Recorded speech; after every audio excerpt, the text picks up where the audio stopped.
Protecció Civil ha proposat prorrogar les restriccions vigents al medi natural fins dimecres vinent, a les 12 de la nit, i mantenir activada la fase d'alerta del Pla Especial d'Emergències per Incendis Forestals davant l'elevat risc que continua havent-hi encara. Amb aquesta mesura es prorroga la suspensió de les acampades i rutes de lleure juvenil i les activitats esportives al medi natural, també les que tinguin condicions equivalents.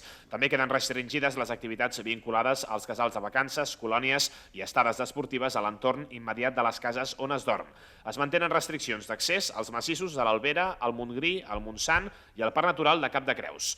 A més, es prorroga la suspensió de l'activitat agrícola que comporti ús de maquinària entre les 10 del matí i les 8 del vespre, tot i que en aquest apartat s'exclou la recollida de productes agrícoles.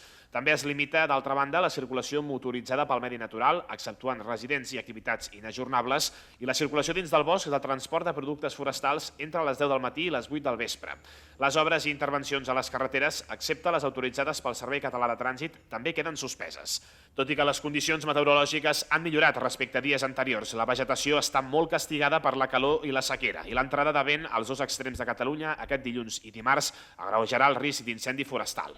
Hi haurà tramuntant al nord i mestral al sud, amb vents sostinguts sobre els 30 km per hora, però amb ratxes que podran superar els 40, i també s'espera l'entrada de vent de ponent, més sec, que provocarà que les humitats es mantinguin força baixes. Tot això fa que en cas d'originar-se un incendi tindria una capacitat de propagació molt més ràpida i podria comprometre, per tant, la capacitat de poder-lo extingir.